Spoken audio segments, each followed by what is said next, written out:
Alright, howdy. We are at Shuffled Door Park, and I put the mic all the way out, and now I can see that it's peaking, so I might still be adjusting audio. Well, we'll see how we go. Yeah, so this is the weekly that Shuffled has been running every Tuesday night. Starts around about 6:30, and at the moment I think it's one of two weeklies happening in Adelaide, the other one being Card Pub Hackham. So if you're on the south side of town, then both are, within, Quite manageable. Yep. So I think the formats here has continued to be a closed team sheet one, while we're not, in the sanctioned event season. So we've seen some interesting stuff come out to the weeklies. We had that Avalog team. We had yep. Oh yeah, we've had people trying to do things with explosion. Yeah. As it goes. Yeah, we've seen Perish Song, we've seen Como, but I think this is our first MB. Well, it's certainly our first MB at this venue that we've been casting. Yes, it is the first one that we'll be casting. So I know that last week, I think it might have been, we did see some more WoW win that event. So, interesting to see what people bring this week. We're still very much in the realm of shiny new toys. Yeah. Yes, I think there was a bit of... there was also for up north, the Shuffled Salisbury hosted a Cash Cup. Possibly that's the one I'm thinking of. We had, prior to that, I think, a little bit of bluffing of, I'm going to bring Pyroar to the cup. Wins the weekly with Pyroar and then brings more Wild to Salisbury. So I'm not sure what people have planned for today. I think it's usually a good fun time. So, but obviously the stakes are low, so people can afford to just do silly things if they want to.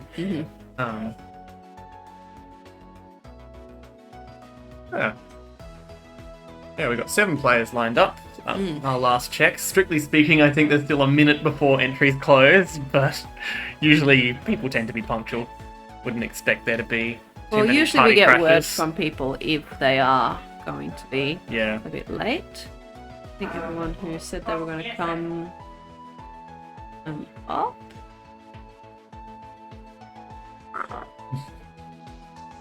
Well, it'll be fun seeing how things go. Yeah. So not really too many rounds. You do what for an 8 bracket? There's 3 rounds of Swiss and then elimination. Usually just stick for with the 8 Swiss? it's just Swiss. Yeah. And I think that's what we did last time at I Card guess Hub. as well when you've got an evening start, and Yeah. obviously because games can go for quite a while. Yeah, Theoretically, it could take an hour for Yes. a match to resolve. So, hopefully we'll be done by 9 and then we can grab some food. That'd be fun. Yeah. I've been hearing that Tuesday nights is also when the chessboard comes out. So, As in there are chess players. yeah. I Cool. think there's post-match chess or something. So, it's another ELO to work on, I guess. Well, we don't have the gear to stream that here, unfortunately, so it'll just have to be a bonus of coming into the local.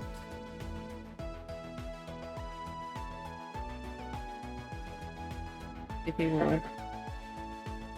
But, yeah, I had seen people preparing, but then unprepared. So, soon. Yeah, obviously they can't do anything until they've actually been told who's playing who. Yeah, that's right. Gotta roll those dice to start with. Yeah. It'll be interesting to see, because obviously if it's only Swiss, then the buyer's actually got room to be a little impactful. Yeah. Which always a bit... So buys can make that last, the final standings a little bit interesting. Yeah. How the buys get counted. Yeah, because the problem, of course, is you're not, players who, you can have a player who legitimately has, 2 wins and no losses. Yeah. That's a possible score going in at the end of the third round. Except it doesn't get recorded as 2 wins and no Yeah. losses. Is it a free win or is it a... It might be a loss. I can't remember. Surely it a was buy doesn't actually count as a quite. loss. It was actually quite impactful at the last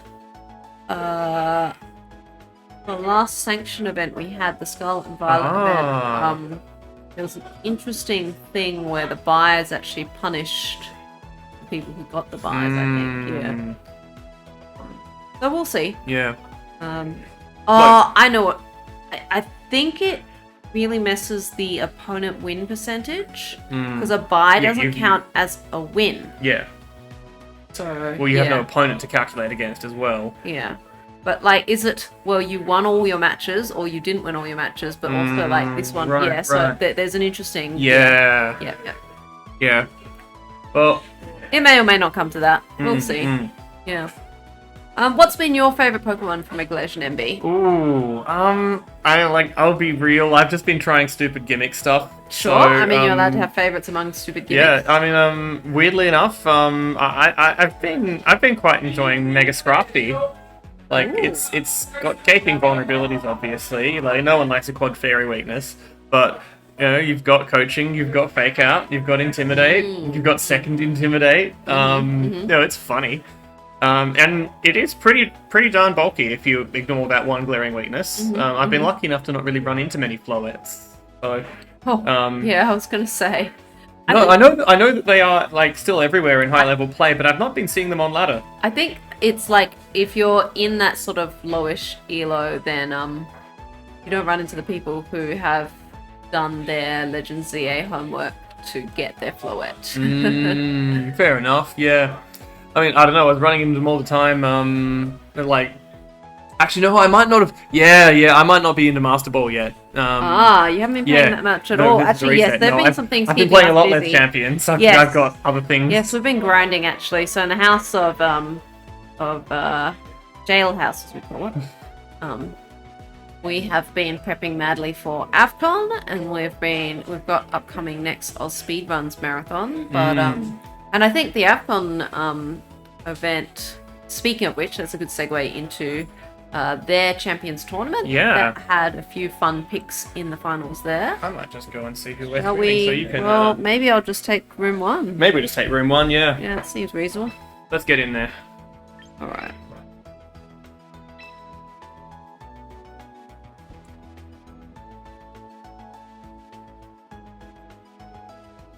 Right. I'll find out what the Pokemon are going to be. Okay. Oh, we got a Metagross. I'm keen to see you. And we got a Sceptile. I heard some trash talk about it earlier. Yeah, this will be interesting to see it play out. Very interesting though, because they both look like they're very, you know, we've got one big standout, you know, in each case, and otherwise they're very MA teams. Like their Raichu may well be a Mega, but it like I didn't quite see what the last thing on left side was Simon's Garchomp. side was. Right side I think was Floette. On last thing, Garchomp. Garchomp. Okay. There we go. Okay, we've got that. Ooh, we've got double Aerodactyls leading, and we've got the Metagross right away. Well, this is going to be violent. Metagross in an interesting position here, where like head to head, you've got lots of stats, but the Garchomp's, you know, it fares pretty well against you, really. It's obviously it's got the super effective ground move to use against you. Neither of your stabs are that amazing against it. I'm just playing neutral for now. We're just going to see dueling Tailwinds. Alright, one of them comes out. David's Tailwind gets off first, so that probably next move will be Earthquake from the Garchomp. Okay, so... No, Simon's Aerodactyl doesn't really care that much. I'm assuming this is the counter Tailwind here, and you were just playing it safe. Because obviously, if it's a Mega Metagross, it potentially outspeeds the Garchomp, but if the other Tailwind goes up before you can move, then that's a bad time. Still, a few other bits and pieces, so it's confirming that's not a Choice Scarf on the Chomp, because it was going after the Aerodactyl. And they're clearly just not viewing that Aerodactyl as a serious threat, and it's like, you want to get rid of that Metagross. No Alright, we do switches. see a... Yeah, yep. well, I mean, you can't obviously make it nothing exactly wrong with regular Metagross, but that's not the new shiny toy. And now we can't see anything. It's so big. It is so big. Yep, the Wide Guard. And so we'll see, does this get anticipated? Are we going to see a Stomping Tantrum or a Dragon Claw? Oh, already the Rock Slide getting punished there. Yep. But we return That's with a lot of Rock Slides. another Rock Slide. Not the move I thought would come out, but I guess it makes sense if you want to be able to chip down the Aerodactyl. And indeed the Earthquake. So that Wide Guard giving Amazing. you so much mileage. Just a total turn of impunity. And now you're threatening that Aerodactyl, so running out the Tailwind doesn't work out too badly for you here. You've got a reasonable chance of having Tailwind supremacy. The question is what other moves are available on David's side now that the wide guard has been shown. So we are going to see Protect come out. We don't want to have a Stomping Tantrum or anything come into that slot. Just shout it out a bit. And the other wide guard, yeah, well... Because obviously the other big threat is Bullet Punch. It's really scary into that Aerodactyl. That's just going to delete it right away from this point. And we do just see that Dragon Claw. Single target Dragon Claw come out and do Life Orb on the Garchomp. Yeah. So David, they're clearly respecting that Tailwind position there, where it's like, okay, I'm not sure you're going to be able to do it. Especially knowing if a wide guard came out the previous turn, then it's probably not protecting. Even if it's packing the move, you don't really want to risk that 1 in 3. You probably don't have that many move slots. No. It's unconventional to see Protect on an Aerodactyl with a Tailwind thing, but you never know. Yeah. I mean, we've seen 3 moves already. Yeah, we've seen 3 moves. So, yeah, so like you wouldn't be surprised to see Flying Stab in the last slot. So Metagross is going to withdraw. And in its place, Sinister's going to come in and get a little bit of healing. I guess just to try and make sure it survives whatever the other Aerodactyl might have to do. We do see a Protect. Okay, interesting. Very very supportive Aerodactyl.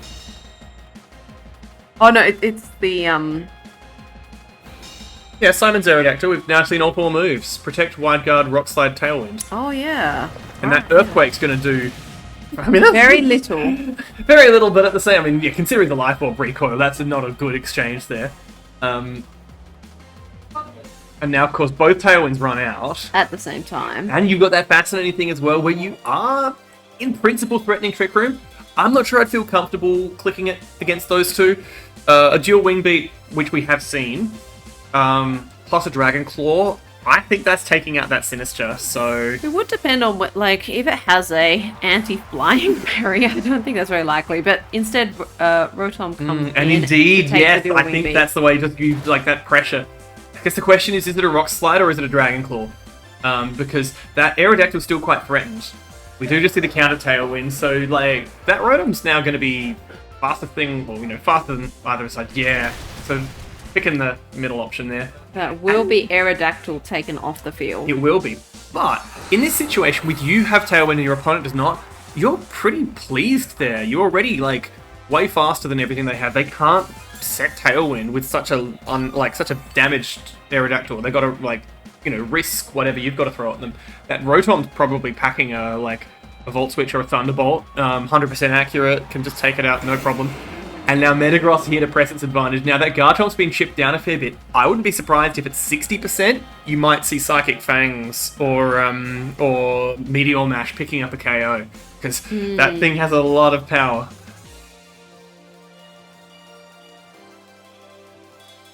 And here the Rotom can probably just go for something electric into the slot. I mean... You've got lots of options. Yeah. Like, it could be packing I mean, Will-O-Wisp. Sceptile could swap in, but it doesn't have Lightning Rod yet. So, No. So we do see that Garchomp is going to be protecting with the Iron Head instead into that Aerodactyl slot. I wonder whether Will-O-Wisp could come out here, or... I mean, if you worry about the Garchomp, you maybe just, the Hydro Pump. Perfectly reasonable. Very respectable. I mean, obviously, you can't do much else to the Garchomp with your direct attacking moves. Rotom's offensive move pool's not that wide. But, still pretty happy for Simon here. You've got a decent amount of Tailwind left. You're sitting way on top of it. And we see Float. Ooh, interesting turning up here, because with the Tailwind, I mean, even without the Tailwind, that Metagross is an absolute menace into it. It outspeeds naturally. And with the Tailwind, it doesn't even matter how you've invested, you're definitely going first. It doesn't really threaten the Metagross. Like, even like it's like, what's the only coverage move you ever see on Float is maybe Psychic sometimes. Psychic, yeah, like some kind of that even more than in a move. So yeah, this is up to Garchomp to achieve what it needs to. Yeah. But I think if we can, we want to be stalling out Tailwind turns. Yes, definitely. And unsurprisingly, you see that Protect come out. And the question is, does it get red? It doesn't. So that Iron Head does just whiff harmlessly, and Rotom. There we go. It is indeed a Will-O-Wisp. If you're packing lefties on your Rotom, it's a solid choice. Just slow the game down. And as we were saying, it was the Garchomp's responsibility to take care of this Metagross. So, and it's interesting we're seeing it click a Earthquake when there is a Levitator there. So much. I mean, given the burn there, that's a lot of damage. that life, but of course the life orb just giving the Garchomp even more of a timer on its time on the field, because the burn's now ticking it down even if it doesn't attack. Metagross, if like realistically, that Metagross is getting KO'd if both the Floette and the Garchomp are able to hit it, but that's, it's still got Tailwind up. I don't see how that happens, and especially because the Sinister can just top it up even more. Yeah, really, really nice use of your resources here. Just press your advantages. Floette stalling out the Tailwind, and yeah, Basculegion, that's going to take an Iron Head pretty well. It'll take it better. It's not generally something with... It can probably, like, I think it's probably a 3-hit KO. Yeah. 4-hit KO, 3-hit KO. No, anyway, 4-hit KO, I think. So either that's a very defensive Metagross, or that's a very bulky Basculegion. And then the question, of course, is what's your speed on that thing? Because it's closed team sheet, we don't know if it's running a Scarf or not. Last Respects is not going to hit as hard as it might, but it's still base power 100. The Metagross just going for the Rock Slide, just playing for those flinches. Just get that chip down as well. Interesting, because it is risking a little bit. Like the Last Respects from the Basque could really mess you up. The Garchomp is basically expired here, and there you go, you get that flinch, and you're very, very happy there. Oh! Yeah. Interesting, not going for the Matcha Gotcha. No need to worry about missed chances, and now the Metagross is back at full health, and the Garchomp has one turn to live, assuming it attacks. There is a slight little bit of thing here. So we've seen that Basculegion is definitely not running a Scarf. We've also seen that the... Oh, I've missed it. Well. Alright, so it is going to be Protect from Metagross. What can the... Oh, the Garchomp's going to Protect out, so... It's looking to get a good last turn in place, but Last Respect is going to whiff into the Metagross, so... And there's the Matcha Gotcha. Alright, does it connect? There we go. It does connect with Basculegion. I think this is going to be a KO. Oh, yep. So... Yeah, and so now the bit more help on the Sinister as well, so this is looking quite stitched up for this match. The speed control, like, technically we haven't seen the Garchomp and the Metagross moving at the same speed tick. There's always been Tailwind, or one of them's been using priority or whatnot, but Mega Metagross is naturally faster than Garchomp. Whether or not you invest in it is a big question, of course, because... I mean, at this point, though, there's the actual damage output. I think a burnt Garchomp, if it's been pressing Earthquake this whole time, so and with redirection on the field, given it that probably wants Tantrum to... is... If possible, oh, but Iron Head's going to come out first. Clean one-hit KO, goodbye Floette, and that's... Doesn't even matter, like, as if the Garchomp attacks, it will get KO'd even before. We do see the Earthquake just scouting out a bit. Better damage there, so it must have been a low roll earlier. 41%. Well burned. That's pretty good. You've got but not a one-hit KO when not burned. No, it's not. So, with that's going to be Game 1 Simon, and some interesting information gathered in that, I think. Yeah, definitely. Well, I think the other thing, though, is that Simon probably will realise as well that we'll need to be reasonably careful with that Metagross if it's in the back, because Mega Metagross gains a fair bit of bulk when it Mega Evolves. It may well not be able to, like, take 2 shots from an Earthquake if it switches in and gets hit. So you can't just treat that Garchomp with impunity. You've got to respect it in Game 2 the same way that you respected it in Game 1. David obviously, like, didn't get off to a great start pretty much right away. Like, turn 1 was turn 2 rather was already kind of unspectacular. So a lot of that came down to, I think, to the wide guard AoE mind games and potentially the speed ties as well. I wasn't actually paying enough attention to be sure one way or the other, but it wasn't a favourable pair of leads. We'll put it that way. Like, No. when that Metagross has the wide guard to protect it, and going by the way that was clicked, I wouldn't be surprised if that Garchomp isn't running Stomping Tantrum. It did feel like it, right? Like, in opportunities where it could have gone for Stomping I think Tantrum, we it was technically pressing haven't Earthquake. seen its 4th move, but I wouldn't be surprised if that's Rock Slide. Yeah. Like we've seen dual stab and we've seen protect. Going for a doubling down on your ground stab when you've got when rock slide is so tempting. Yeah. Yeah. But I guess that's the question. Is like David has a few obvious adjustments you could try. Rotom Heat, pretty nice into Metagross. Also into Sinister. The obvious problem is that the other Rotom threatens you. Into game 2. Well, we'll see what they're bringing. Alright, so it's a lead run back for David. Maybe just figuring you play it a little better. And we've got a Raichu coming out. Of course, once again, closed team sheet. We don't know whether or not this is a Mega. You can run Raichu as a sport, but my money's on a Mega of some sort. We've got another electric type on the team. Do you think it might be Mega X? I don't know.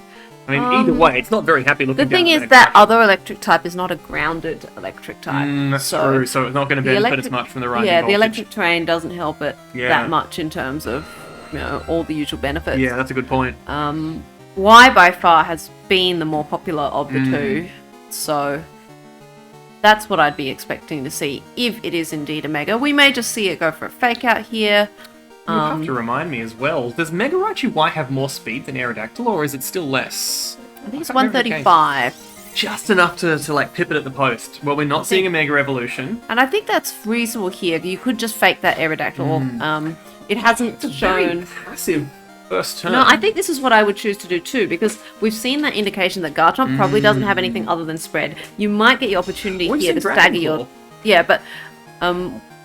as in, to take out Raichu. So this is an opportunity to, I think, stagger a Tailwind. It's not because you got the fake out into the other one. So you're not staggering the Tailwind because you stopped them from getting a Tailwind up. Yeah. Fair enough, but Garchomp is off the field and we're going to see a Sceptile. I'm not surprised that this is the adaptation. Because, But Raichu also bailing, and it's Sinister coming in. Interesting to, presumably it's I don't really care what you do with an Earthquake, it's not going to do much to me here. Alright, and Tailwind 1 comes out. Yeah. Indeed, we've seen the matching Tailwind. Has it always been consistently, David? I have never seen Simon go first, but that could just mean that David's won a lot of coin flips. Fair enough, yep. And that's the unfortunate thing, is that there's no way to know for sure that it's not a speed tie.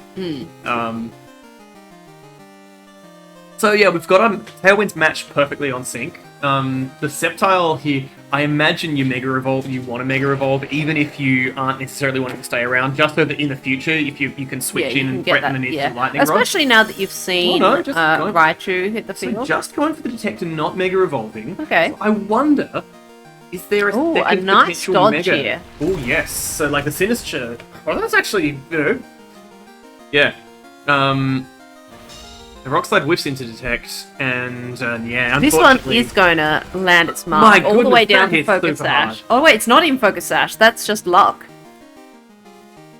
Life Q does nothing because it. Oh no, it'll heal the the Sinister. The damage that it took. Yeah, very unlucky for David there. And also just a frail. Also a little bit unlucky for Simon too, because that was 1% away from that knockout. Getting the KO. Yeah. But interesting, I wouldn't normally expect Aerodactyl to be quite that fragile. Maybe I'm just used to seeing people not fully invest in their offense. I wonder, given that David's had consistently gone first, maybe we've got an adamant Aerodactyl. Yeah, it might be the investment that is prioritizing that speed over perhaps even defenses.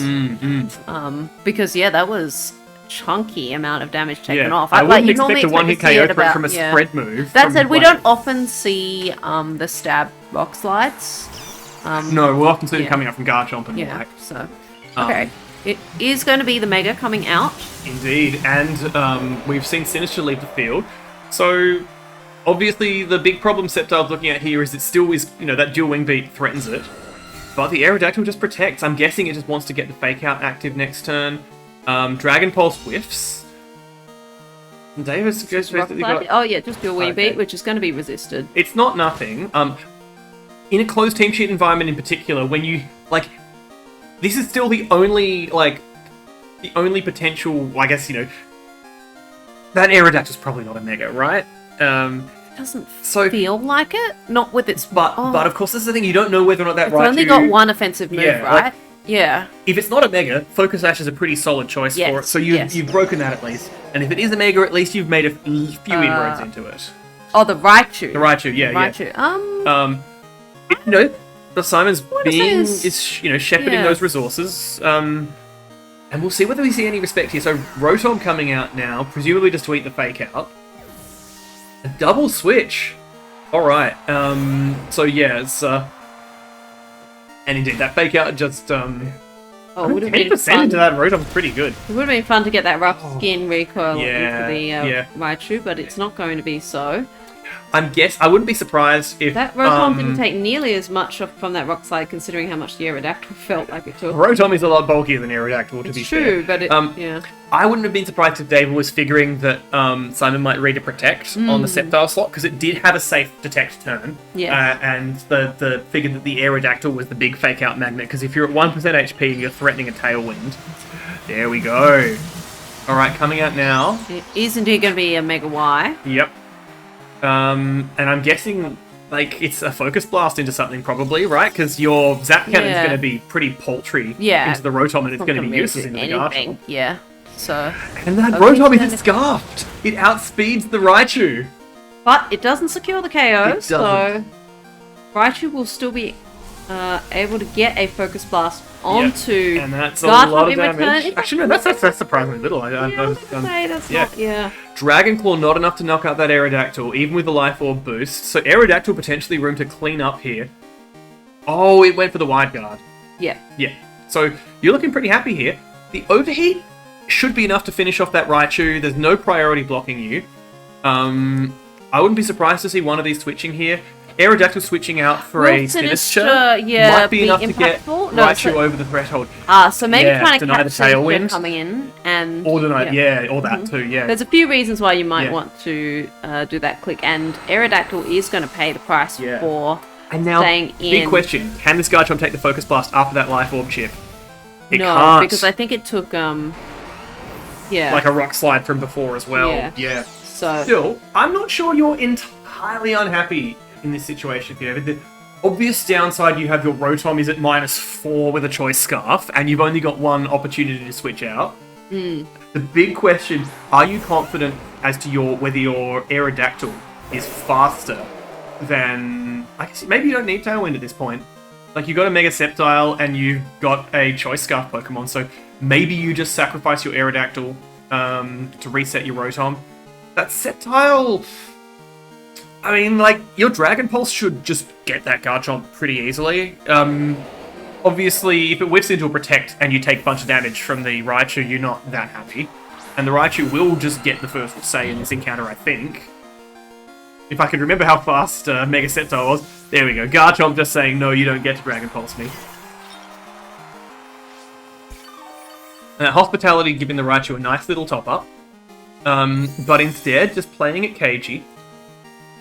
I do like this. And a Protect from the Ooh, Raichu. and yeah, Interesting, so just we looking get to the not get benefit. punished. Yeah, we get the benefit of, because everything had been passive Yeah. plays, that Raichu has a safe Protect this turn And the if it so painful desires. decision that David's got to make And- is, do you read a Trick Room? Because you do have a safe, like, you can get Tailwind up, a reasonable chance at trying for Tailwind, but, like, that, you can't stop Trick Room if Simon really wants to set it. I don't think you can hit it hard enough. Like, that Aerodactyl presumably is, just an uncomfortable position. There's an interesting option here of just doing a Protect Life Dew as well. It's going to be a Dragon Pulse There we coming go. out. We do and outspeed the Raichu, and Yeah. now I suspect we're going to see a dual Wing Beat. So yes, that is... And obviously that's not going to secure a KO, but that's going to be getting good damage in.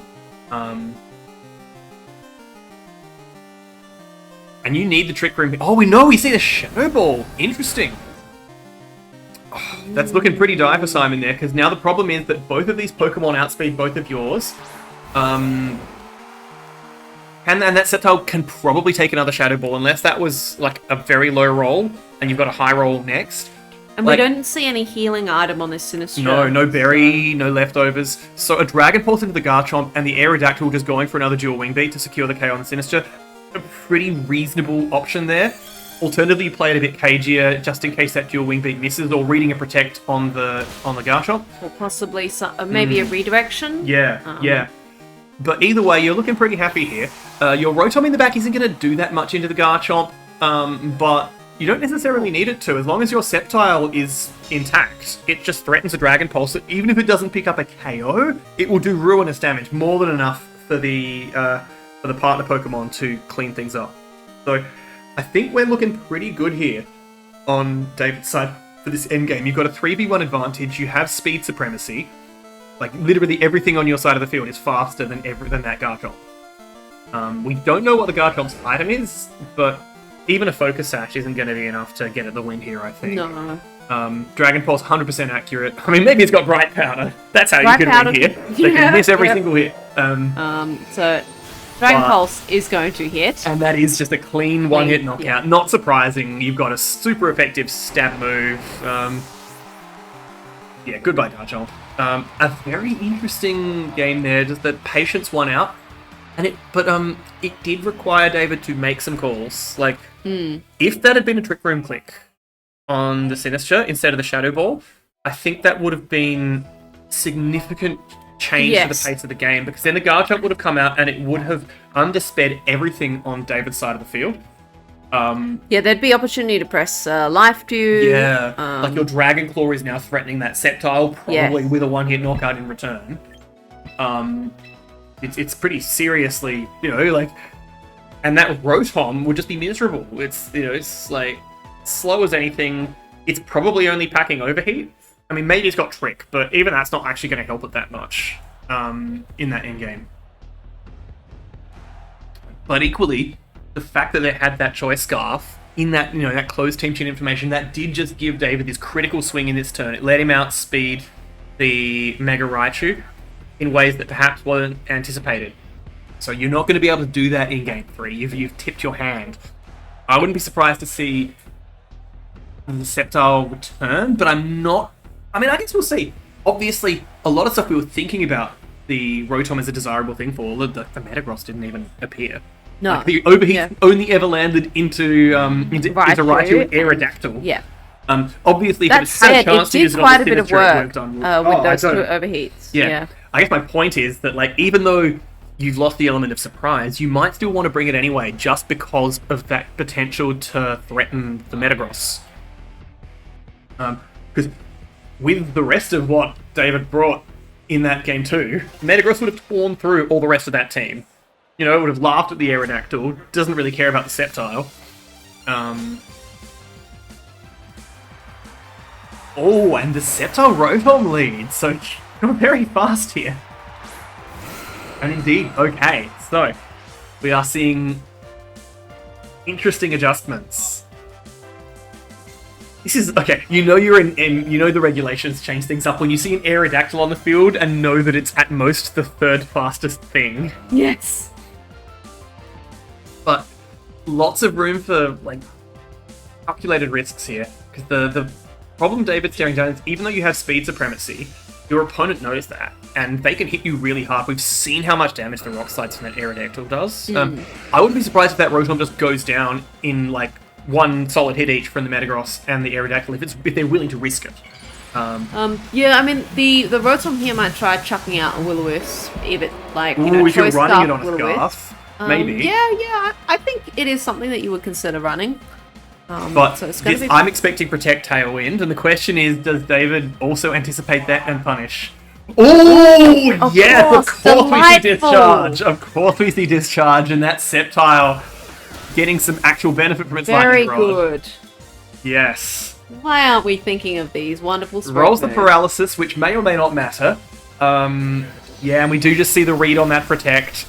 Excellent punish, and this is just such a strong turn one for David there. Without the paralysis, Aerodactyl was, the third. It was slower than the Mega Sceptile. Yeah. Especially because we've seen that the this Raichu. Aerodactyl has been also moving. Yeah, it's a little on the slower side. Yeah. So the one bright spot that you've got is that your Rotom Wash at least can do something into that Rotom Heat. But I mean, it's going to take a given the discharge. momentum here, David might just choose to sack it. You just go for another discharge, get your special attack up still. Yep. I mean, discharge will do The neutral big question damage. is, into- are you packing a coverage move that will do something to the Metagross? Because stab into that Metagross, it doesn't care about anything that Sceptile has to offer. Even at +2, it's going to take quite a lot of hits to I achieve should be anything. marking the And we do the Earth power. Yeah, you Oh know, my goodness. +2 Earth Power, that's, I don't think the discharge chip was necessary there. That's Yep, yeah. kaboom. That's the danger of that closed team sheet where you had no clue what was coming. The Hydro Pump picks up the KO, but I think at this point it's too little too late. I've got no clue whether that crit mattered. But frankly, like, that Rotom's done its job. Like, Yeah. what's its discharge going to do into the rest of this team? Everything other possible thing left on Simon's side has a resistance or an immunity. The Sceptile's already gotten up to +2. So you're like, David's happy to just bring something else in. So now you can just threaten Rock Slides or, I mean, Tailwind seems a bit unnecessary, but maybe he's got something slow in the back.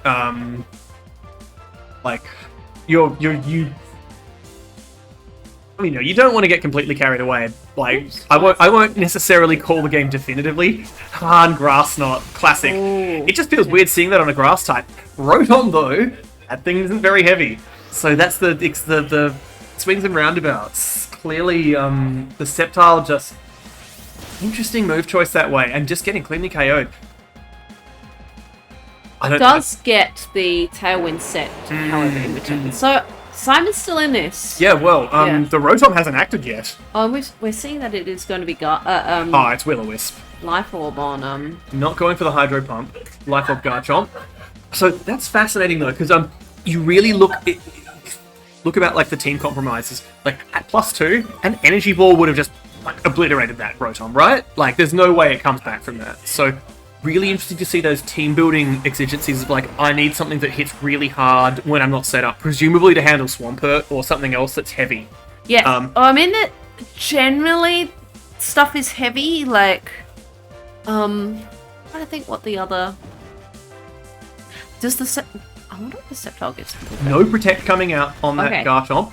So, like, Will-O-Wisp into the Garchomp's looking really, really good here. The question is, can David secure the Dragon Claw KO? Okay, he can.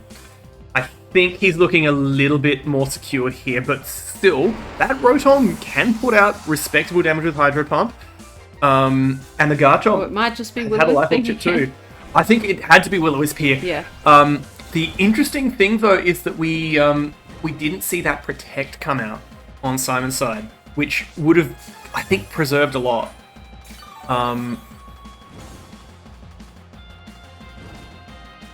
And unfortunately, we're in the situation here where, like, that Rotom...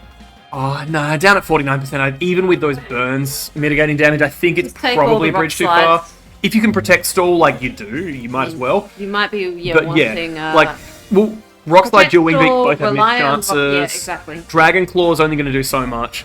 The problem, of course, is that your own way of getting rid of them is even more RNG dependent. Like, you need Hydro Pump to get rid of that Garchomp. You can't... It's not been chipped enough to just rely on Burn Chip and Life Orb to get rid of it. In fact, I wouldn't be surprised if that Garchomp could take a Hydro Pump. Certainly before it, yeah, they've still got Tailwind up, so I suspect we just see the Rotom KO'd before it can act here. Or at least, like, reduced to... Maybe not. That burn does do quite a bit. Never mind. And the leftovers are going to let it keep on regenerating. Alright.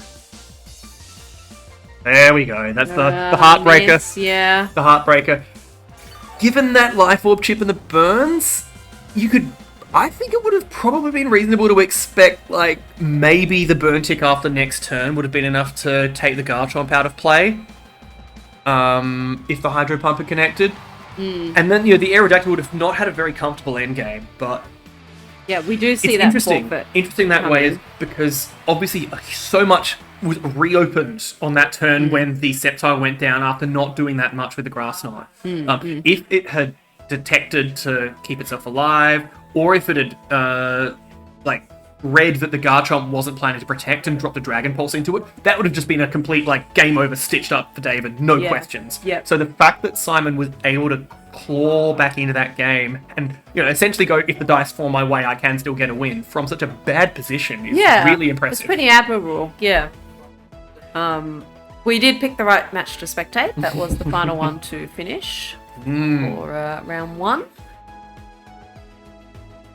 And have a look here. Let's have a look. So our results. Yes. Let's see All what right. I've So. got. I don't know whether I can get these all in time, but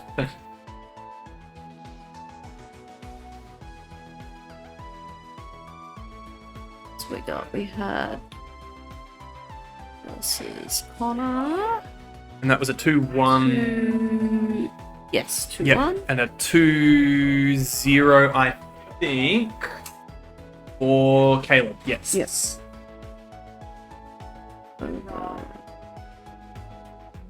Go. Cool. So if I go here, there we go. Oops, I've got what's in that I don't really want to show. We don't have any standings yet.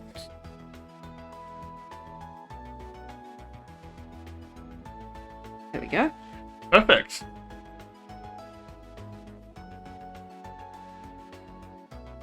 All right. So obviously we'll need a little bit of time for our organisers. Oh my god, that was too close. Well, like, would you like Alright, to share yeah. your thoughts? Yeah, we got open We've got mic. open mic. No, I'll just leave it Just, where yeah, it is. yeah, just talk from where you are. Can it hear me? Yep, it sure can. Yeah. Yeah. That set of 3 matches was super close.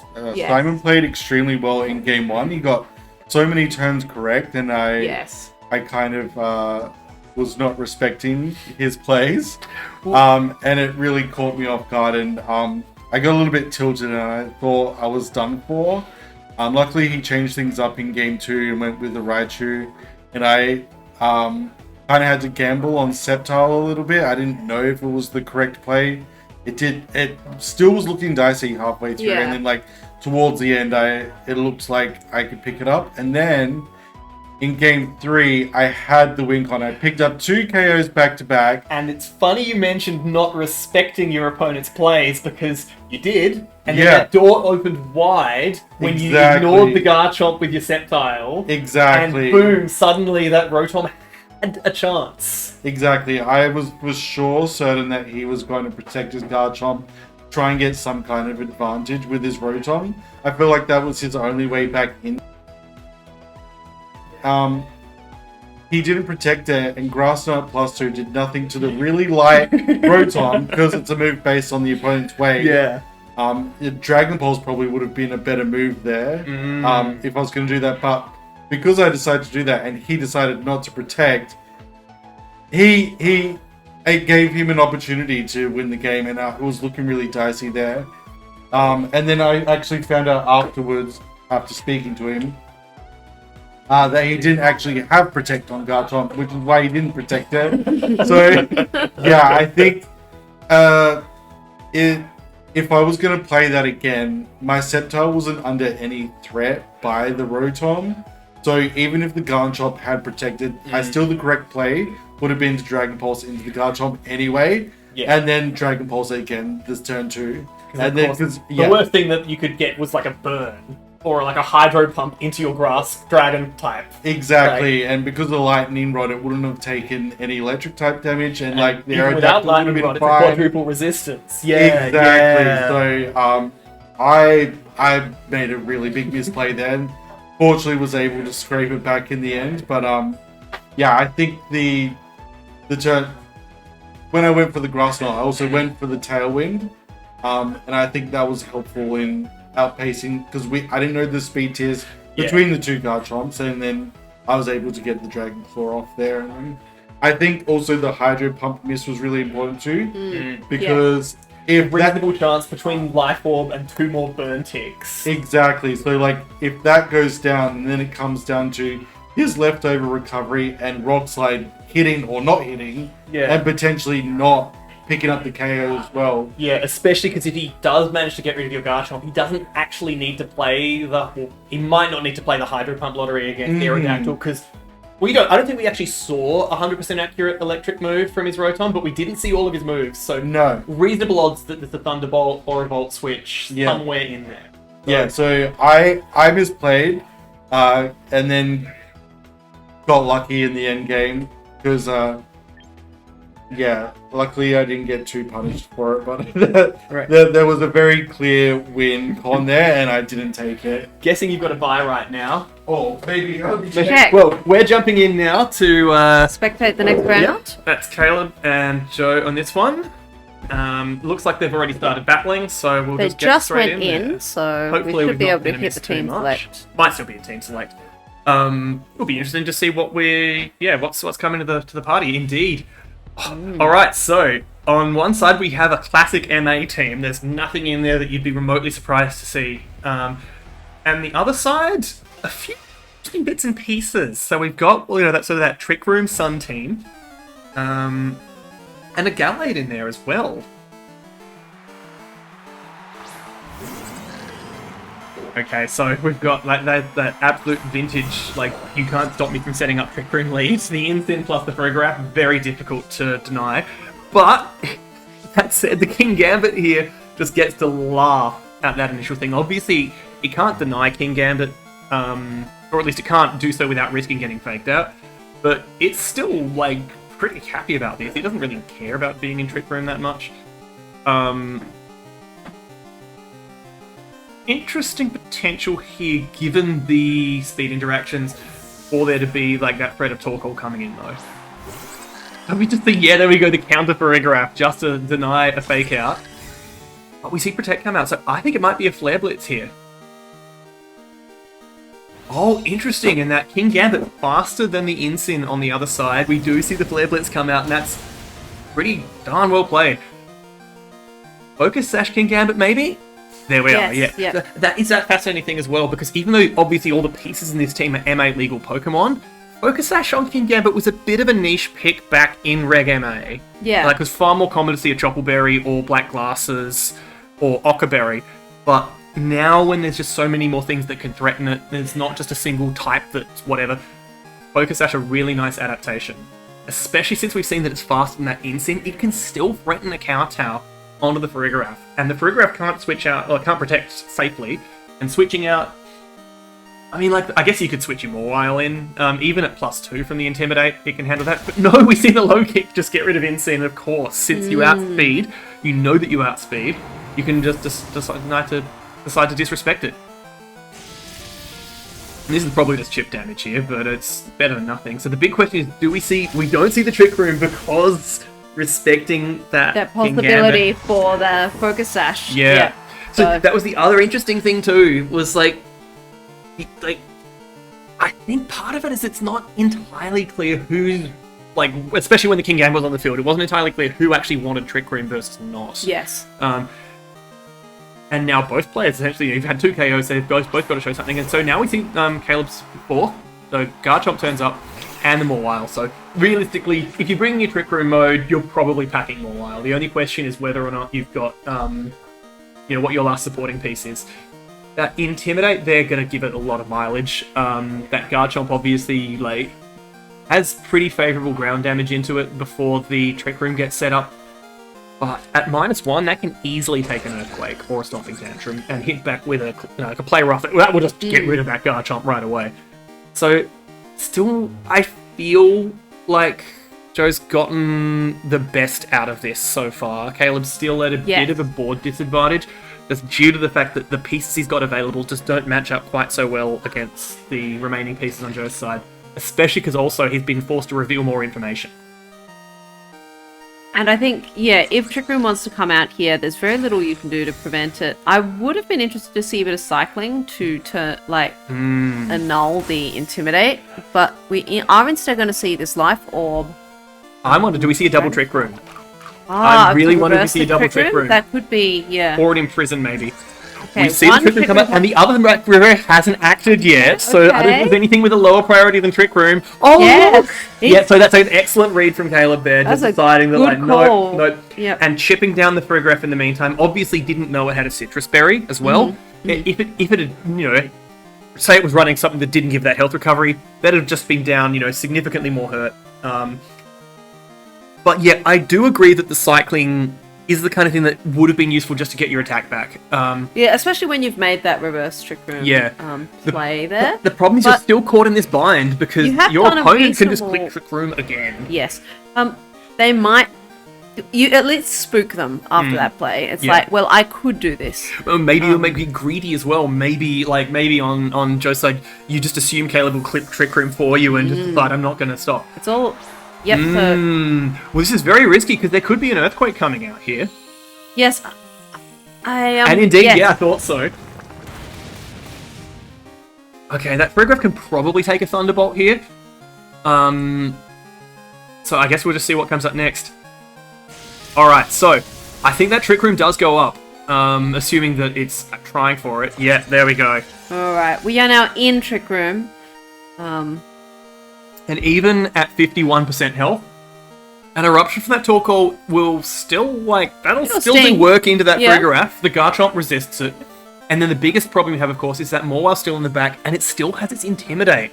It has Yes. its Mega Evolve. This is true. So Weather Ball coming out And that's instead, an easy so KO very into the solid Friggraph. damage. So, Oh, no, that's huge, because, if that had been a KO, then you can't reset that Garchomp's attack. This is still looking pretty dire. So do we see a reset? That Stopping Tantrum probably into the Friggraph. If we see a reset on Trick Room here, this is still looking really dangerous though, because yeah, we do. But of course, Morwell comes out with a fresh Intimidate, Yes. and the other problem that Caleb's got to deal with is it could be a Sucker Punch on that thing. You've got your Friggraph for now, but how much longer? It's been really badly hurt.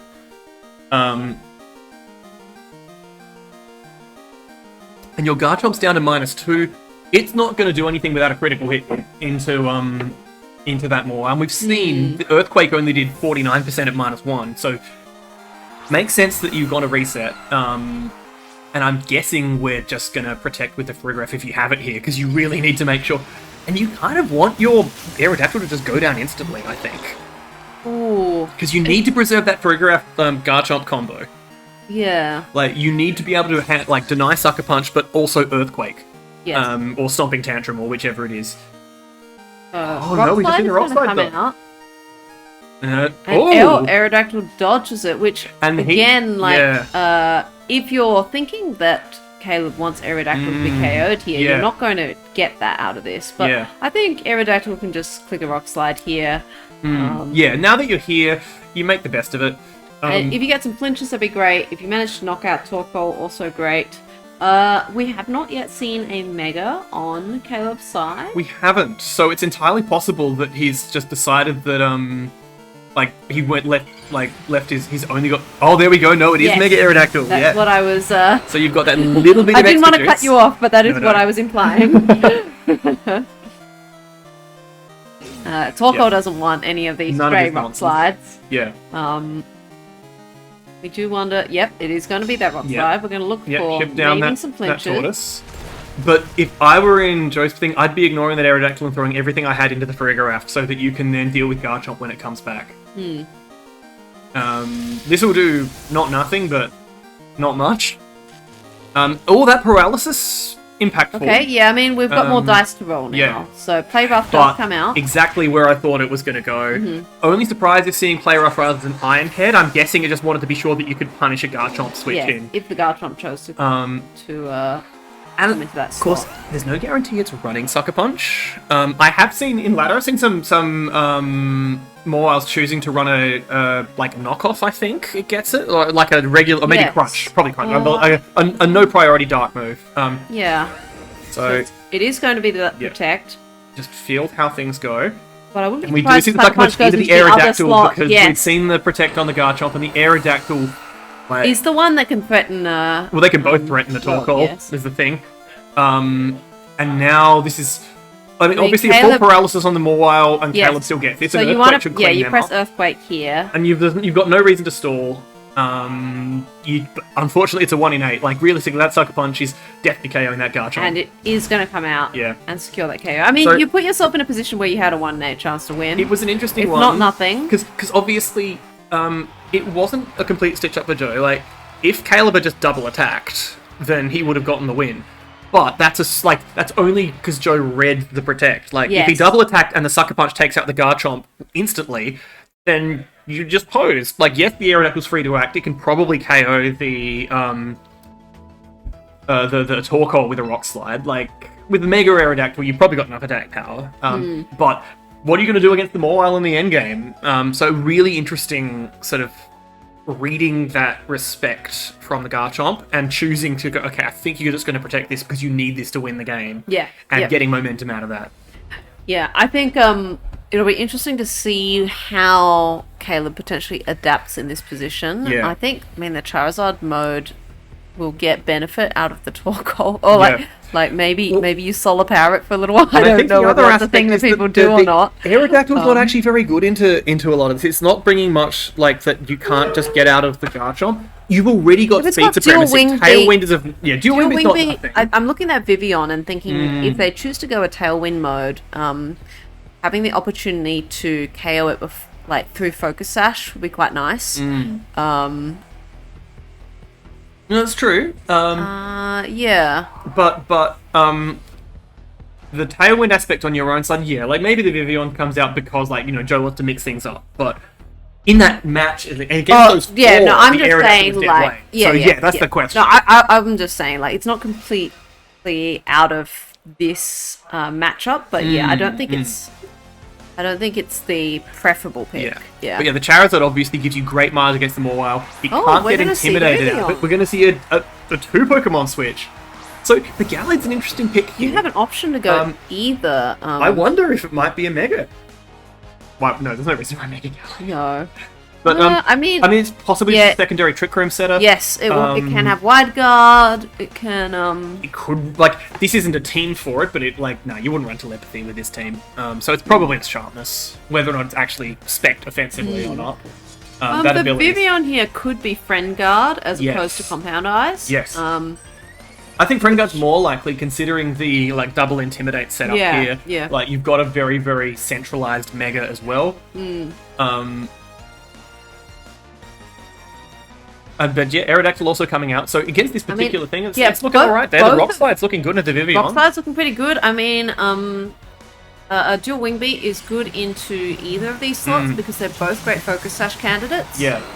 And you might be concerned about a Wide Guard coming out from Gallade. Yes.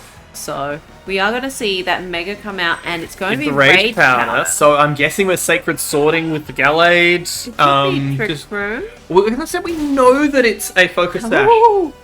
Yeah, well, we know that it's a Focus Sash on the King Gambit, so that's a good point. It may well be something else. But it's a very strong first turn there. Sacred Sword does indeed come out into the Aerodactyl, and that's almost really KO. Sharpness, boy. Sharpness is just really just something else. And then, of course, that Gallade showing its own total lack of bulk on the physical side. That Kowtow Cleave, no plot But this Photograph is great to block the potential Sucker Punch that could...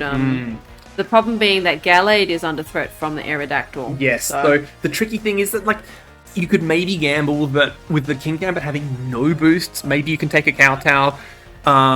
You might hope that your opponent respects the possibility of Protect, but I don't think... If you get the Trick Room up, you're really, really happy. Yes. But it's if they throw everything at the Photograph, it's definitely gone.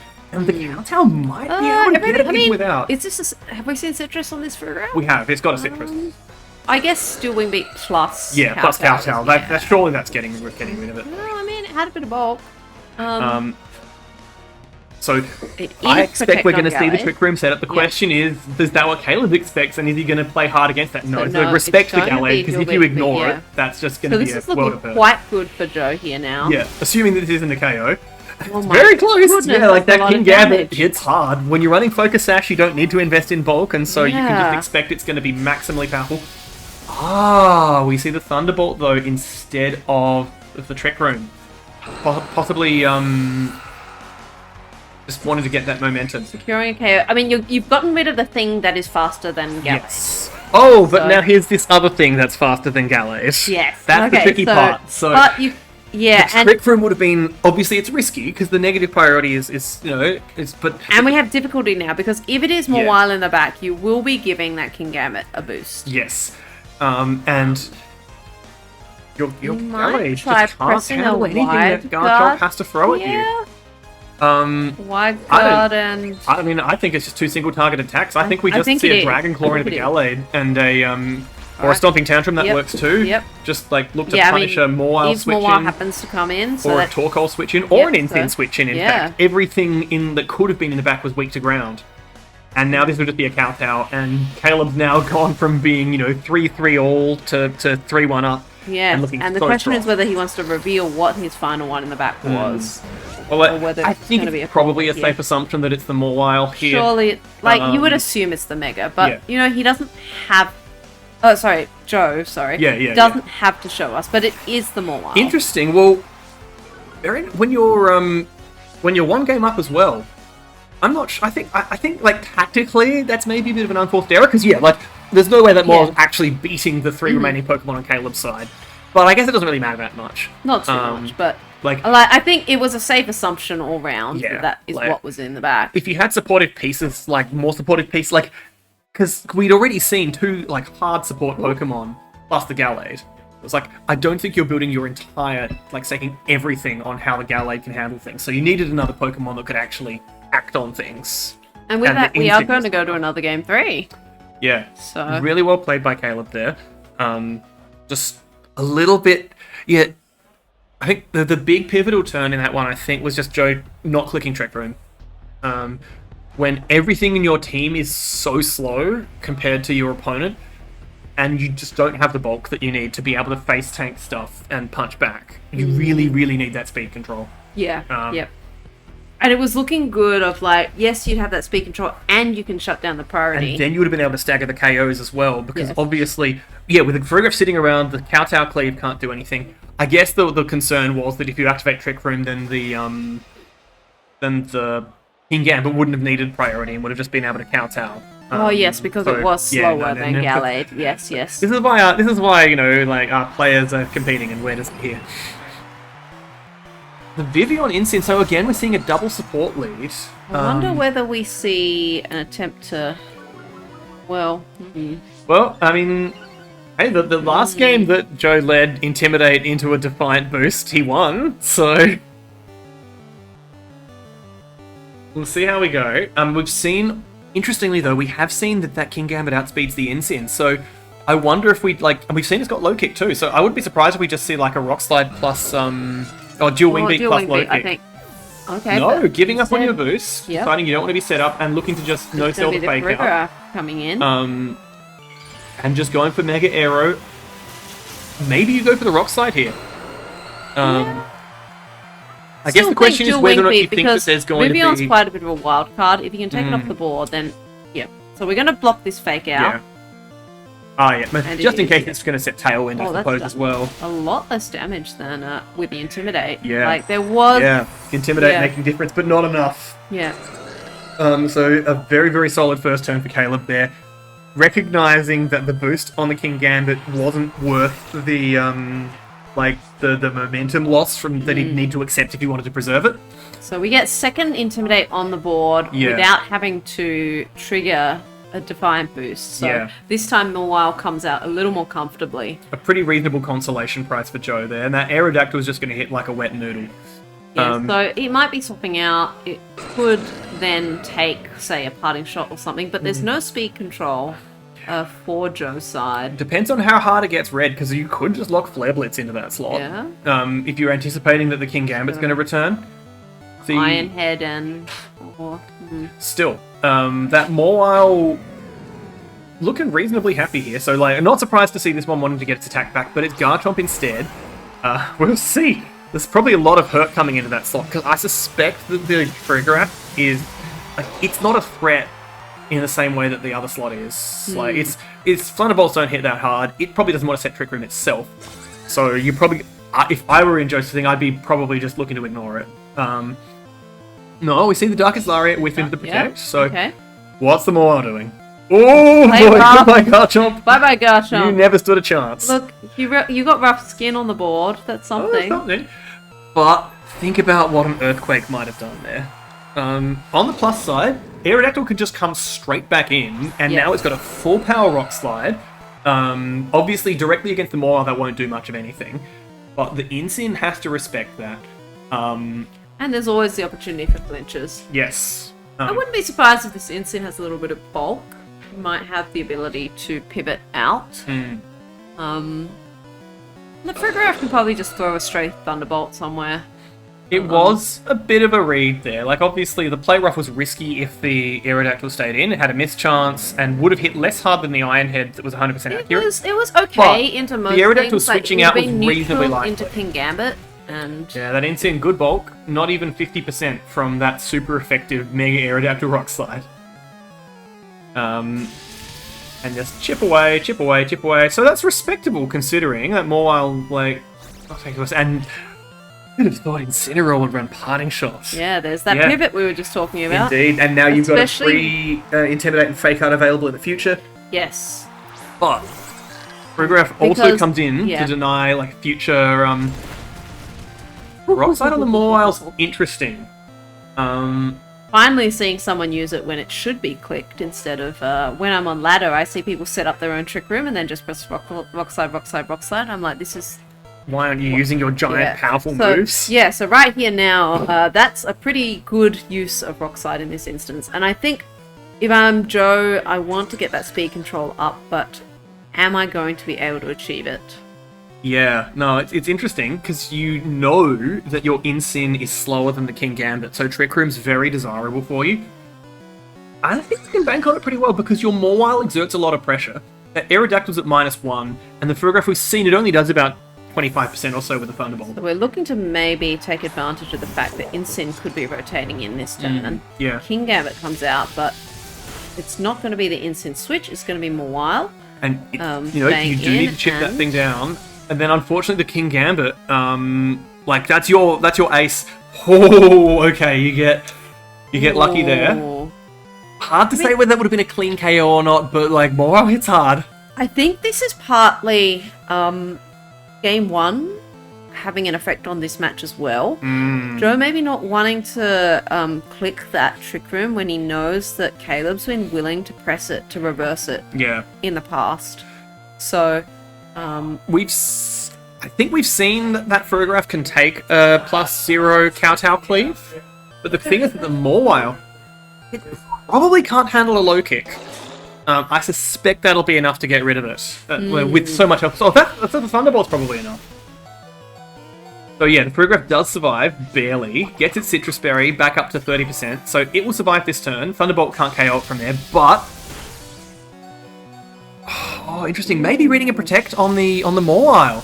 Because I'd have thought Thunderbolt into Mawile was, would have just... Oh, wow! another Oh, that momentum swing. That's huge. I think, 2 misses in a That's row really of cruel. play rough is just yeah. That's really, really cruel. Halo in a commanding position now. You've got Yeah. total speed supremacy. Everything on your team is faster than everything on the other team. Like, that Mawile's so badly hurt, you can just Thunderbolt it. You don't need to play the low kick lottery. And if And if the Incin Incin comes switches in, in- then we're looking at a Defiant boost. And you've got your Frigoraph So the just hope- giving fake out denial. So there we Yeah. go. Probably looking to just make sure Incin couldn't do something cheeky. And now, yeah, perfectly reasonable option there. I think the Incin is at least on full health. Like it can probably handle one hit. Like I think you can. Oh, never mind. No, 51%. No. no. For some reason, I thought I would have taken the rock slide. Yeah. So a low kick is threatening a KO there, and even if a low kick doesn't finish you off, the Aerodactyl can still just handle you in the end. And that Thunderbolt threatening the Mawile, the only question... Yeah, you got to play for that. You got to play for that out. Because, the low kick trivially handles 51% of the Incineroar, and now it should just be a Thunderbolt to clean everything up. A really interesting endgame, though. Like, I feel that there were a few risks got taken that just didn't... Like, it's just you had those 10% play rough misses. Yes. And of course, that's something you've got to accept when you're picking Mawile, is that one of your stabs only has one good attacking Yes. option, and it has a miss chance. Yep. It's just not every big centralizing mega works that way, and that's the risks you take. An interesting set. I think that given we've had some people walking, and I suspect that's also pretty much it for the second round. Well, I'm seeing that Connor and Simon are still going. Well, we can have a look at see where We'll things just see are. where the records are. So Yeah. we've had a So we've seen so yeah, we've got. I think oh, they're on 1-1. 1-1, yes. So And it waiting looks on a like our result third there. match might not be in this lobby. At least I'm not seeing any records of other players there. We've got David versus Ned.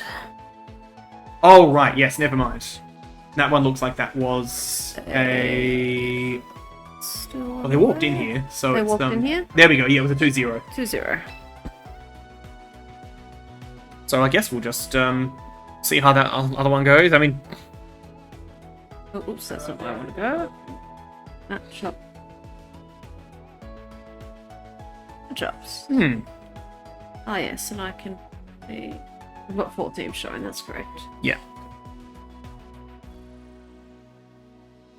Well, we could pop in and just see Yes, where we they're can, at. yeah. I bet every time It'll they be do just this, as they're they're on their finishing. last turn, but Well, we can find see. out. Obviously, we've seen one of these teams in action Yes. before, and it did, like, it made a pretty good accounting of itself. Yeah. Whereas, yeah, like Connor, obviously, just a complete unknown in terms of what's turning up, so we can get a sneak peek. Wow, okay. this is a cool team. Alright, we're in. All We're right, in. this might be... This looks like we're getting close. Well, to yeah, We've we're at got a 2 couple of. all here. Yep. So we've got a couple of fainted. Oh, but one of them- yep. But Brodom, I feel you. You put the freeze ray on the Ninetales thinking it'll help you against these bulky water types, and then it's like, I'm bulky. That freeze ray doesn't hit hard enough. Try harder. Paralysis on the discharge. That's cruel. It's not a Glalie or a Crabominable. So that's that at least. I wonder if the Palafin turned up in some earlier games here. Alright, so given that we've got a burned Jolteon in the back and nothing else here, I think Simon's looking pretty happy here, given that paralysis meant that the Talonflame wasn't really much of a threat anymore, but you never know. I guess we'll see how it pans out. That Ninetales is probably still the fastest thing on the field, and the Garchomp is genuinely threatened by it. Does Connor know that there's no Protect on that Garchomp? Well, it is going to be freeze ray into the And- slot, just knocking it out immediately. Night and day how much more damage that does compared to the Rotom. It's like, that Garchomp is clearly not built for bulk. Oh, yep, and recognises that the Ninetales is a threat, even though the Freeze Dry was, it wasn't doing that much damage, but it was still, like, more than the Talonflame's offering. Yeah, and you've got the opportunity here for Ooh, hoping to get before it, and, Well, if they choose to prioritize the other slot, then yes, we do, in fact, get that benefit Yeah. out. But surely you've got electric moves still. well, yeah, we will, and we'll see how much the Jolteon's got left in the tank. Does It Jolteon is get a 2v1. Lightning Rod? Or is it Volt Absorb? I actually don't know. I think it might be get Volt both. Absorb. It definitely has Volt Absorb. I don't know if it also got Lightning Rod.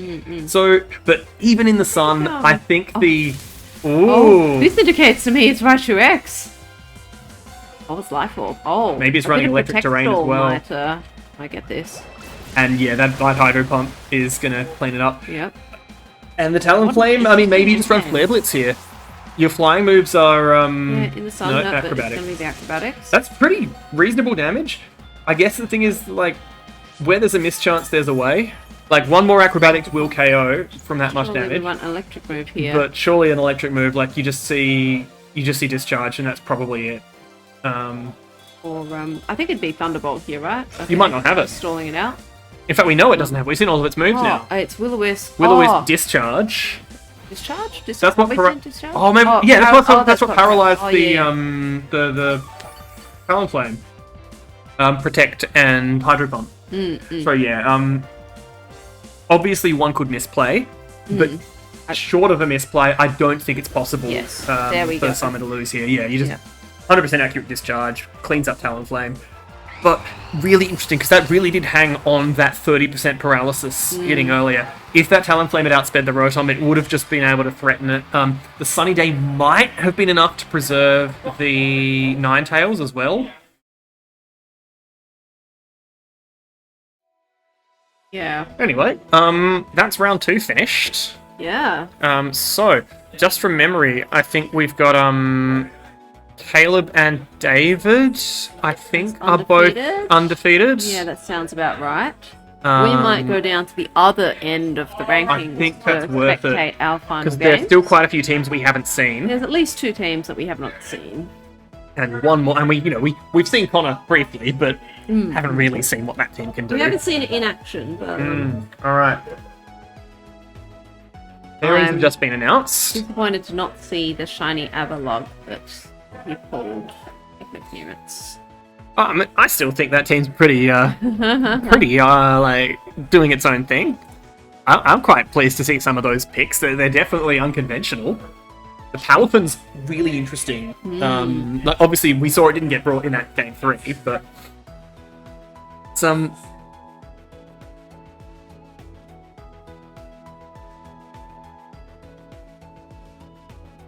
All right, so looks like Court 1. I suspect that's likely to be Caleb versus David, at least going from memory.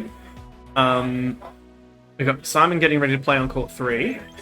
You just see we have All right, so I think Court 3 is 2 teams we've already seen. Yes, so I'd like to see I'd like what to see gets what queued into Yeah, Court we'll get 2, queued in Court 2. just so that we get some variety. Because that's guaranteed to be at least one team we haven't seen. Yes. Potentially 2, depending on whether or not Connor's got the bye.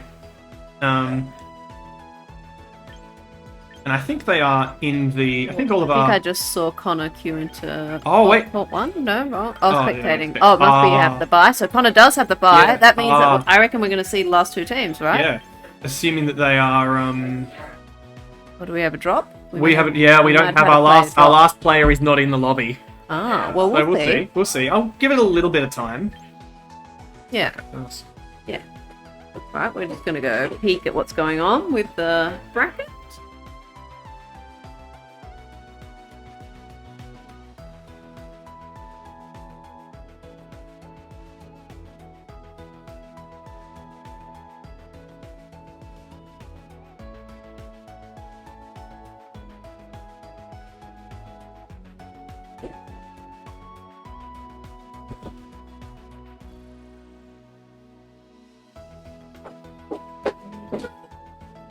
Alright, what's the word? We do have our last pair Should be coming up. Enigma versus Ned? Yes, yeah, Ned versus Josh. Yep. Yep. Mel B, we're getting ready on Court 2. Yep. They've just been slightly delayed. That's So fine. that's all right. We'll No let worries. the we'll let Alright, the so I will- other 2 matches play out. There we go. Oh, yes.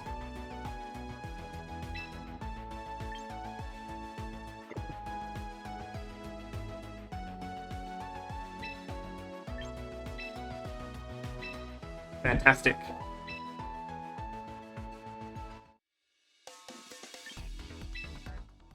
Oops. Yeah, we got session interrupted. Okay, hopefully that doesn't. Yeah, hopefully. Okay, yep, I'd like to join. Ali would my like to own- join Ali's room. Yes, please. Please let me into the room. And It's- what's our final matchup? Sorry? Uh, That's fine. it's Caleb versus David, Yep. and Simon versus. Who's our last the one who's I think it'd be this one. Yes. Okay, great. And we are into. We've got Ned versus Josh. Interesting. Yeah, so we've got a very MA team on one side, and oh no, yeah, so some interesting pieces here. Sort of like it's like we've sort of seen that, like, you know, the classic the Charizard Toxapex stall team, even with that Hydreigon piece there, but we've seen that Grim style Metagross slotted in MB style. I'll be keen to see how well they integrate with each other. Okay. We're hitting the field with Charizard and Garchomp. Just start with your offensive pace. Ooh, Winter God Sneasler is an interesting lead.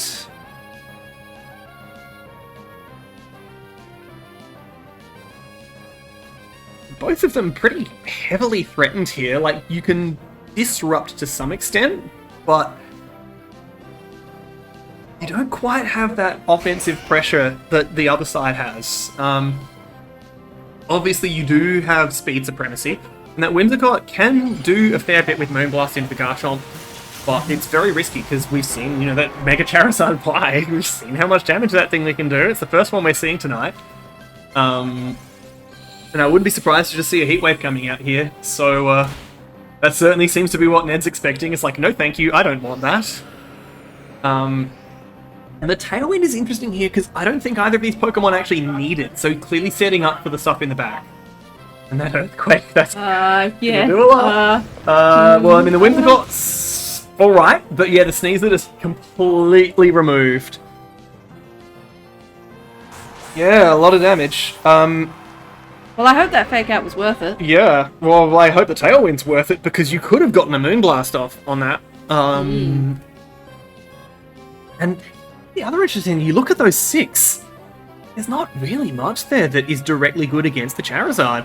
Well, it might be sleep powders. It might be Sleep Powders. It could be that the team preview is there to deceive you, and actually this is the Mega Venusaur. I mean, back in the day, people used to run the dual Megas. And you just run without a Mega, like you just go itemless if you Mega'd the Charizard. Effectively. Yeah. Or like, yeah. Yeah. No, it's not impossible. I mean, but yeah. But nowadays, Venusaur is quite happy to hold Things- the Focus Sash. If you've got Tailwind and Chlorophyll, then there's nothing that can even think about outspeeding you. Yeah, that Whimsicott, a little bit unhappy. There we go. That Sleep Powder Okay, it does find its mark. does. That's very important. Yeah, very important. And I wouldn't be surprised to see the Moonblast coming out here. But the issue you have here is that the Sleep Powder is just kicking the can down. Oh, that's a bulky Garchomp. Yeah, not even half. Not even half. Because you're no closer to actually getting rid of that Charizard than before you landed that Sleep Powder. A Sludge Bomb will be...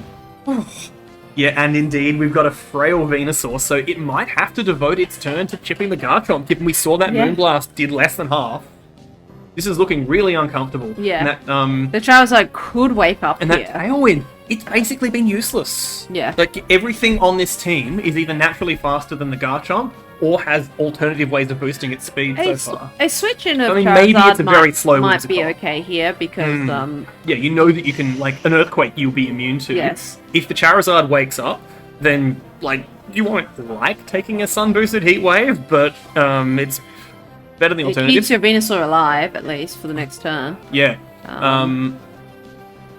But if The- you get red and a Rock Slide comes Yeah. out, then And the Whimsicott's problem, of course, is that the Charizard will just annihilate it if it gets the opportunity. yeah. So I mean, Whimsicott might here. You might consider, well, is that just a low roll? Like if I get yeah. anything other than the minimum roll, Yeah, maybe I would just KO did very, here. very Yeah. badly.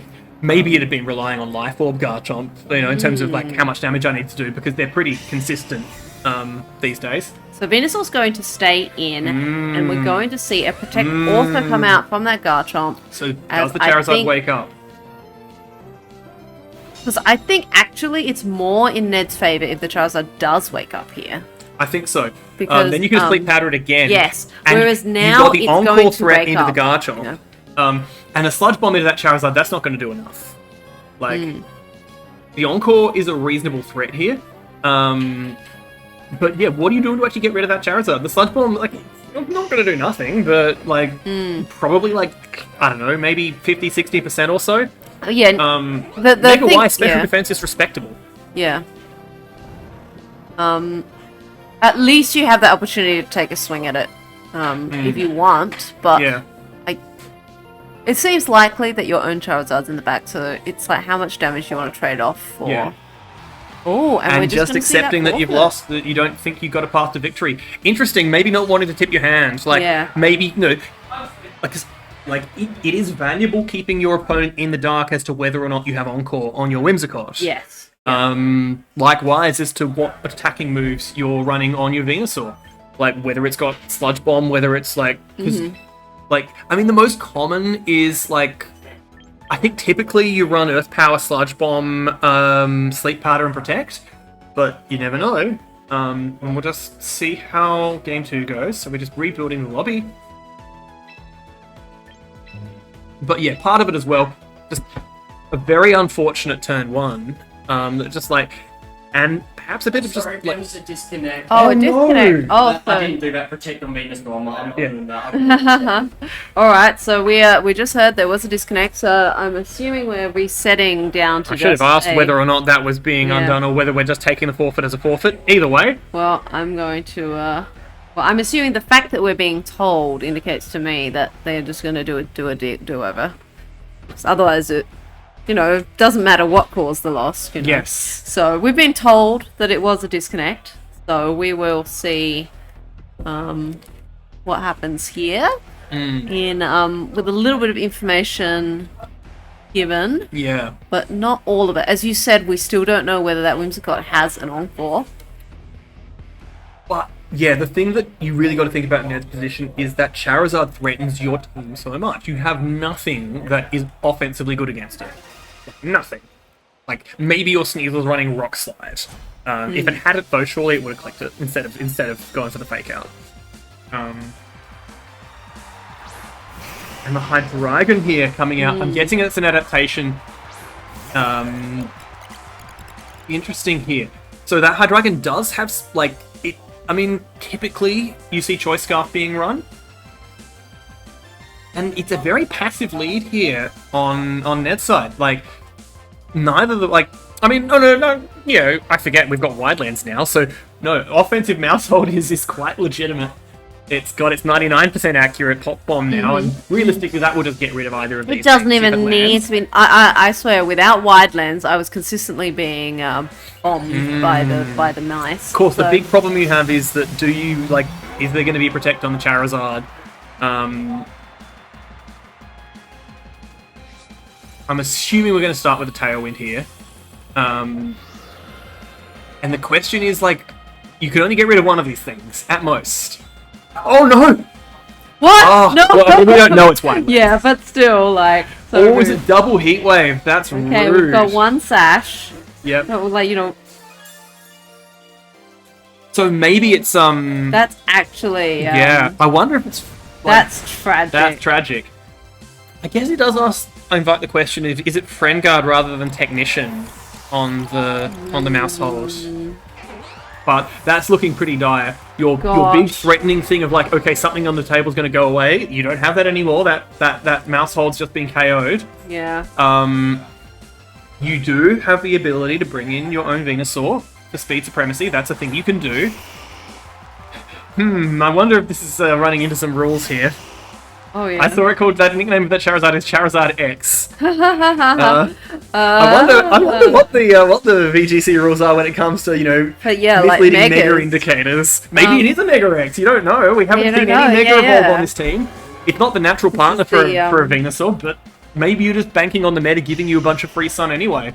Usually Mega X would be pretty good here, Misdirection actually. usually falls in the lines of Yeah. I love Rock Slide. Yeah, there we go. That's There we go. Yeah, it is indeed a Charizard Y. And that's the fun thing, because if you actually had Mega Charizard X, you'd be pretty happy, right? Because that's great against the Charizard Y. It's Presumably a Choice Scarf. presumably, You yes, get choice that hard double drive. resistance But we've seen to it lock a into heat wave. Heat Wave. Yeah, that's what I'm saying. Yeah. The Sleep Powder Okay. picks the wrong target, and now that Heat Okay, Wave is going to take the Weather Oh, Ball's Oh, right. not going to do much here. What do you mean it's not going to do much? Mega Y, you're like, it was a crit. Oh, it was a crit. It was a crit. Okay. So it probably would have been about 50%. Okay, and if the heat wave. Oh, It misses the one that you don't but care about is as this much. the focus sash? Okay, it's actually pretty. Okay, No I guess stab. no stab. Yeah, no stab. So this is, this is still a live game in that way. We've seen that Yep. that it's not a scarf on the Tailwind. It's We've seen, Tailwind, sorry, yes. yeah, we've seen that The you've got speed Hydreigon supremacy. moves before the Charizard. Yeah, Um, no, it's got to be scarf. But as far as this turn goes, Ned does have some decent pressure. You've got that Sleep Powder to threaten with. Your Charizard's threatening a Weather Ball into whatever's in the other slot there. I would be surprised to see Garchomp coming in here. But no, we see Toxapex, so... I mean, yeah. Do we you see wanna a start Solar Beam? guarding?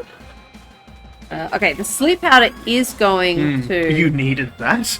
Yes, Um, absolutely. do we see a read? No, we don't. It's just a heat wave, which is going to chip anyway. Yeah, no, it's alright. I guess the other thing is as well, you don't, this team, doesn't have to be the Charizard getting rid of the Toxapex, because you've got Earth Power. You've probably got Earth Power on the Venusaur. But I don't think that's enough to KO at the 75% And the thing is, threshold. I think Earth you need a Power, little bit more if juice. Hydreigon switches in, Earth Power is Yeah. The question's all about what you're throwing. Like, So the Heat Wave did like 33% into Charizard. How much is Weather Ball gonna do?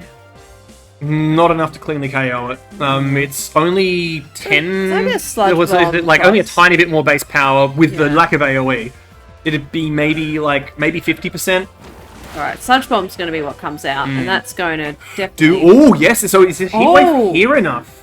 Oh, Life Orb Venusaur. Life Orb! I had Oh, and we see the Solar Beam. So yeah, we're banking on the Charizard not waking up. I think I don't think it's that's enough like, though. because you're out. Oh though, yeah, you kind of need... that Toxapex needs a lot more to get rid of. And then the problem you have now is that the Tailwinds run out, so now you're playing the Speed Tier Lottery against the Charizard. You do, I think, have one more turn of Sun. Yeah, So the Venusaur still gets to be the Sludge fastest thing in the world. Bomb will pick up probably the KO on either Hydreigon or Charizard, but it might be a good opportunity for the Toxapex And of course, to... I mean, 10%... The other thing is that what Ned knows and what his opponent doesn't, and we don't, is that Venusaur above or below exactly 10%. Yes, Can does it do the Life one more Orb, swing? yes. Or will the Life Orb make it? I was make it also go? wondering that, but There we go. The Charizard wins the speed. no, Protects. it's protect. Yeah, I'm not yeah. surprised to see a protect Yeah, here. So do we see a sleep powder here? That's Just a double stall protect. out. Yeah, stall out the sun Get your toxic. and the going. toxic as well. But the biggest And one yeah. is just make sure. Oh, Solar Beam. I mean, if you had a 2-turn Solar Beam, then that would be okay there. But and we do just click that Heat Wave Yeah. into this pair. That's fair. I would have picked up the KO on the Charizard handily. But yeah, with the sun gone, now we're in the uncomfortable. I mean, because the Venusaur doesn't just cleanly outspeed that Charizard. And like, Obviously, the Charizard speed tie is at the top of the speed order. now remind but- me, what's the tick for Infestation? How much does it take away? I think it might just be. Oh, a it is 16th also a every turn. damaging. Yeah, it's a damaging move. So that Venusaur is down if it takes an Infestation. Realistically, yes. So now I think you just got to gamble on Leon Heatwave being enough anyway, and the wide guard therefore is I'm going to cover for that. Surprised, yeah. Weather Ball obviously is going to be pitiful here, but it might be enough. There's no resistance. So Charizard on net side does have an in here, but no, the Heat No. Wave gets no sold. Yeah. And the Protect on the Venusaur, I think a savvy choice. We have seen Josh's Charizard went first this time round, so the question is it a speed tie or is it just faster? Looking pretty uncomfortable here, especially because Josh has still got 2 more Pokemon in the back. So at this point, the Toxic is also looking really, really vicious here. So we see a Weather Ball here. It's pitifully weak, but when you only need to get rid of 10% of the target's health, that's sometimes perfectly okay. And the counter Weather Ball coming out here. Again, Again, it's that's pitifully weak, it's but all it needed to do. but the White Guard didn't come out, so I wouldn't be surprised if No, we see a little with bit the of damage. infestation. Yeah. And the Toxic, of course, it's had 2 or 3 turns to chip now so Yeah. far, so the damage over time is going to be outrageous. This Charizard's got, I think it's dead at the end of next turn. So, given we've got, the Hydreigon, and we've got something else pristine in the back, this game is over. I don't think that it is not possible for that Charizard to get 3 KOs in 1 turn. Yeah, and it is going to be that forfeit. Yeah. To take it. So the only question is whether or not that previous match was a genuine forfeit, or whether this was a do-over. So Well, we should is be it able to 2-0 find or out 2-1? Yeah. If they quite start shortly. queuing again, we'll find out pretty Yes. easily. That's my expectation that they're going to play again. Yep. Looks like Alright. they're queuing. So I liked some of the choices in that match. The Venusaur Charizard worked out pretty well. Obviously, there were a few turns that didn't quite get read as well as they might have, and inevitably, as in any sleep powder scenario, you got a bit lucky. You have to. You're rolling dice using that move in a few different regards. But the Charizard having reason against the other Charizard was useful. Obviously, also terrible luck on that pop bomb miss. We don't Yes. know what item it's running, whether that was a 10% or a 1% miss chance, but either way, pretty I think impactful. if the pop bomb lands, it has a massive potential for, Yeah, like- for damage output. Even if it's not getting a KO, it's crippling one of those things. Yes. It's like, just om nom nom nom nom nom nom nom nom. So maybe we just see it run back. There's like that mouse is really threatening. There aren't any ghost types on this team. The Baneful Bunker, well, the Toxapex lead is interesting. And it is the mouse I'm guessing, yeah. and the Whimsicott. And the Whimsicott. So, this one's interesting here. The Whimsicott's got... I guess it's a problem with the Whimsicott in terms of, like, the Tailwind turn one click. I can understand why you might do it because you're worried about not being able to ever click it again. But at the same time, using it when you've already got the speed advantage means that, like, you're essentially just giving up pace now in the hope of gaining some speed advantage in the future. So, I would almost consider it worth just switching that Whimsicott out, bringing in Charizard, but we'll see.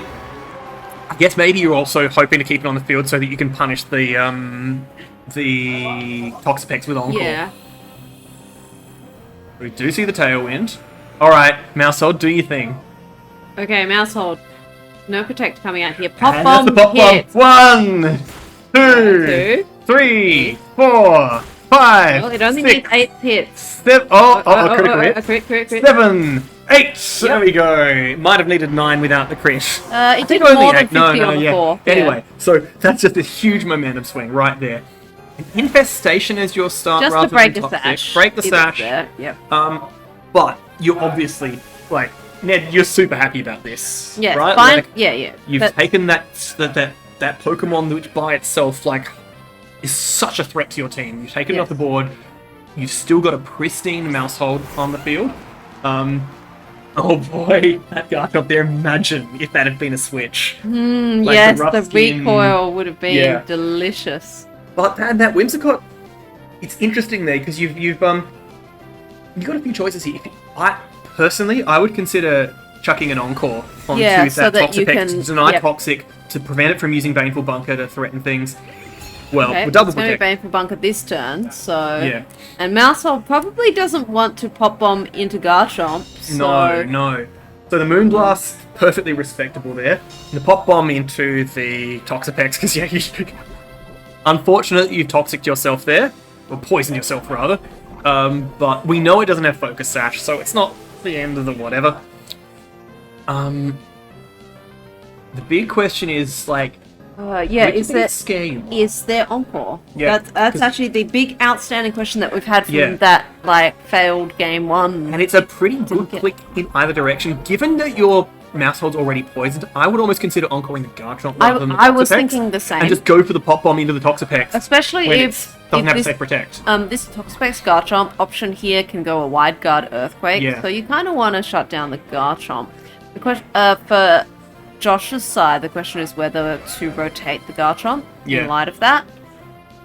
Because the problem is, what can you rotate it with? Like, unless Yeah. you brought the Metagross, both of the things you could have in the back are also weak to Moonblast, which you Yeah. can't ignore. So, a really nice position here for Ned, and we do see the Encore, yes! And it is into the Garchomp. Because So- the other thing, of course, is that the Toxapex sitting around harmlessly is still a problem for you because it's got leftovers. Yes. But the Garchomp sitting around uselessly is like, I don't care. Alright, All this right. one's gonna It's gonna live survive. after... Oh, Oh, with crits. well, you never If we know. get a I few- can't remember how only crits- 3 hits. Yep, so, So- clearly, I think we can assume it's not running Wildlands. Like, and the Toxic lands into the Whimsicott while still infested, so this is, going to start adding up. The Garchomp does have I think it's got a safe Protect this turn coming. I think the Protect failed from the Encore. So you could just choose to stay in. Like, the question is, like, does the Encore's still a threat here, right? Like, Yes. because getting Encore into Toxic's pretty bad for you when neither of these Pokemon are directly, whatever by it, and there could be a Venusaur in the back. Oh, I like that they actually have separated out the icons for Toxic versus regular. Yeah, I think they Yeah. did that at least a generation ago. Yeah, But it's not just the color, yeah. yeah.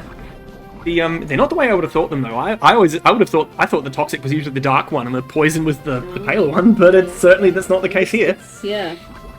The Pop Bomb's an interesting gamble here because 10 hits does KO that Toxapex. But it's I gonna think it's need very the likely to 10 Baneful hits. Bunker here, because you don't want to get Encored into Toxic. Yeah. Which makes this a reasonable turn to rotate around. Garchomp has its I safe do see that protect. Safe Protect. And it's the Baneful Bunker, I'm guessing, as well. No, it's not! Alright, so we'll see which way that will... Like, it's a coin Yeah, flip the on whether or not this Toxic- does anything. And it's Ah, gonna well, it land gets into the the Charizard, which- Charizard. You're not super happy about, right? Like... Well, if you get your whole team poisoned, then this Toxapex can't do anything except... Solar Power tick as well, because you've had to Oh. switch in on existing Sun. That's... Yeah, not amazing. It's like, yes, my strategy is about ticking you down. How about you also get, Yeah. another... And the Infestation continuing on the Whimsicott, so... This is looking a bit unfortunate. The Garchomp does... Like, both of these Pokemon on Josh's side kind of, like, wouldn't mind switching out. The Garchomp has a non-safe Protect turn here. But I'm not sure where you go on Ned's side. Like, at this point, maybe you just Moonblast the Garchomp. Your Whimsicott is still think- trapped, and it's going to die at the end of this turn between the... Go a Solar Beam into the Tox... Oh, yeah, but yeah. I wouldn't... Right, Like- Toxapex rotating here Yeah, makes sense. makes perfect sense, because your Toxics aren't doing Where the anything. ball? It frees the Whimsicott, but it needs a turn to respond to that anyway. And the Megawire is not going to have a huge amount of time to Yeah, take advantage here. Solar Beam into Garchomp also sounds good, but it hits It the double gets protect. its double protect. That's a very lucky Garchomp. Oh yeah. So we Use it prioritize the perfect. Tailwind, which Especially with the Choice Scarf Hydreigon Yeah. hitting the field. yeah, And, and we it see the Solar Beam. Obviously, this isn't going to get a KO. Or especially into the was into Garchomp. Garchomp. Yeah. Yeah. And we'll see like Does this Whimsicott have Manual Sun? well. The other thing is that, like, you're still threatening a Moonblast with that thing. You may well want to Encore switch it is, out. Encore into the Garchomp is tempting. Moonblast into the Hydreigon is tempting, because, like... But it's agonizing because your opponents, where they switch back in the Toxapex, that's going to be a big swing, right? Like, I wouldn't be surprised to see it drop in on the Hydreigon slot just to, like, to bait out the like... Because with Tailwind, that Moonblast outspeeds the Hydreigon. But the other problem is that your Whimsicott will get KO'd if you use a move with it. Whereas if you switch it out, it's got 2 turns to live in the future because the Toxic time will reset itself. Yeah. It's really uncomfortable. I'm very glad I'm not in Ned's position here. So it's going to be the... The Mousehole coming back yes. out. Yep. And I'm sure we see Toxapex here. So, do we see another Encore on the Garchomp, or do we see the Moonblast? We do see that opportunistic Moonblast. Like, you got to respect that Hydreigon is, able to do a lot. And that Regenerator on the Toxapex just proving such a thorn in the side. Rock Slide, you don't really want that much damage into your Mousehold. Obviously, if the Whimsicott was going to get KO'd by the Toxic anyway.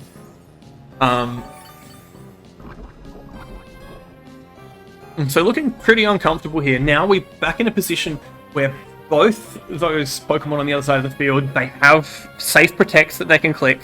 There's a Wide Guard in play as well. You do get the Sun reset, but you're not actually, like, you don't have opportunities to take either of these off the board right away. Like, that Garchomp's probably rough skin, so your Mousehold can't really do much to it. Everything's poisoned at least, so you're not going to risk, re-poisoning if you decide to target down. But, like, with Rock a- Slide just picks up a double KO here. Like, yes, you've got Tailwind, you can act before they do, but unless you get, like, maybe a critical Solar Beam's enough. Maybe it's packing Dragon what- Pulse and we just haven't seen it. Here's the thing, I'm wondering whether Mousehold might have a Super Fang. Oh, yes, we Oh, do it have does, a Super it Fang. does. Nom, Thank nom, nom. you. Okay. So Super Fang plus Solar Beam should take care of Garchomp. Oh, but with Citrus Berry, 70... No, no, it should... I don't think this does I don't think get it the does. KO. We've seen it's a relatively bulky Garchomp. And This one's not packing We're light seeing forward. that's the problem with Super Fang. It's guaranteed, well, not guaranteed to, but very it has- likely to yeah. turn that. Look at that. Look that would have. Yeah. Yeah, if And that, now that's an easy double if KO the with the Rock Garchomp's Slide. health was distributed just a little bit differently, that could have been. Yeah, if the Super Fang had rounded down instead of being an exact 50%, that would have been very close. Now the Toxapex doesn't really matter what it was going to use, and I think, practically speaking, very likely that this game has now been decided.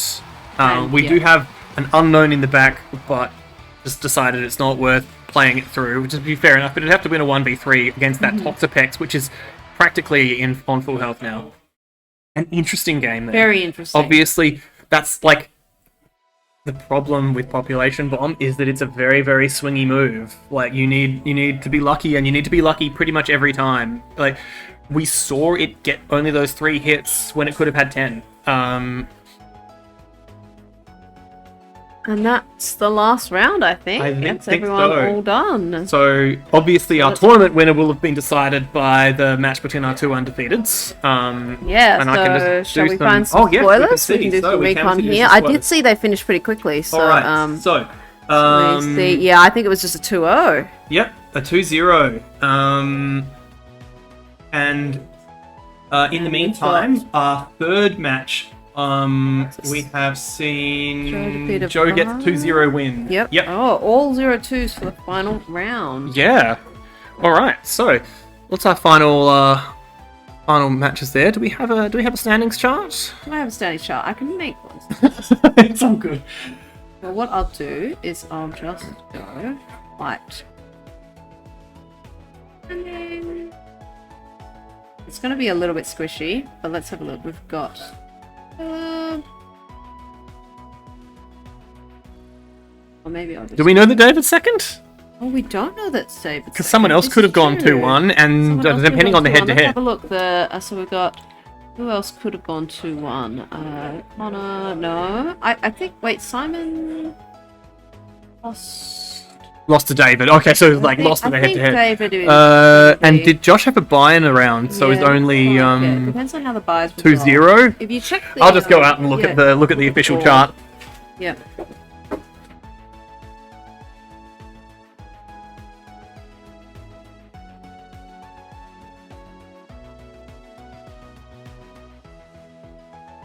Alright, from one way, you're not so far up on a street.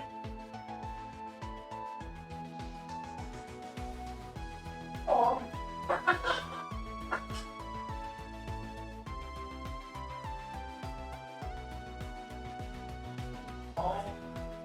Alright, I did hear that final results just got posted, so we're just gonna wait for that to come back. Oh. Why does it say round 2? That should say round 3. There we go, that's round 3. Sorry about that.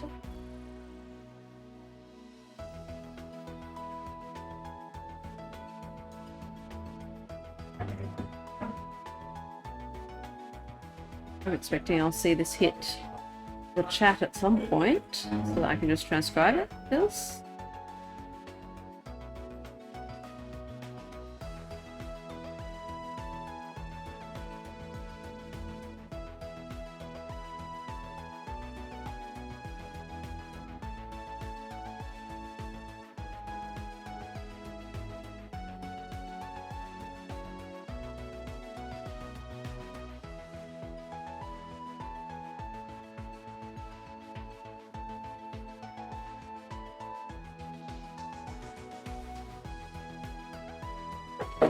Alright, so we got? I have some interesting news. Our Okay. first place is, of course, Caleb. Yes, But second. we have a tie for second place, functionally a tie for second place, between Josh and Joe, because that's how buys work in this. yep. Your opponent has perfect resistance, so they both have a 66% opponent's win rate.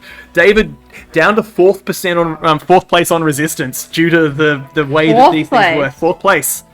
Oh, right, because tied them. Yeah, because the other 2 players who went 2-1 both had buys. Alright, and then do we have a 5th, 6th, and 7th? I can't remember, I'm afraid. I think Ned is 5th, but posted, it's on yeah. the thing. But I've also found out from Ned, his mouse hold was holding a wide lens. He was holding a We wide saw lens! 2 1% misses. And one of which, of course, was the very first hit. Yes. Like, that is staggeringly That is bad luck rude. there. Really rude, even after you've I think invested maybe to patch up that weakness. your mouthful might need another set of glasses. Maybe you need gravity on the team somewhere. Yes.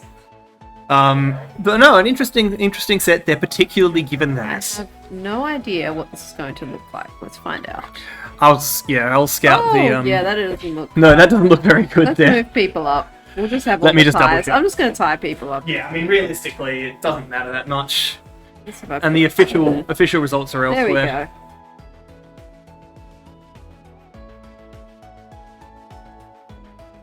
There we go. Something like that. That's Yeah. all the teams that we saw today. Yeah. Interesting bits and pieces here. Like, even those teams that consisted entirely of MA Pokemon, they were playing noticeably different from the Yeah. idioms that we saw before we entered MB. Yeah. You know, the move choices, the items, just, you know, it's clearly operating in a different threat environment.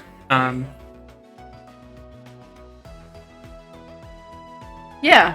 I think it was definitely an interesting tournament. Some cool stuff. That Sceptile was very fun. Yes. I, Yeah, great value from the Sceptile. Yeah. And I mean, the Rotoms were fun too. yeah, both the Rotoms were good fun.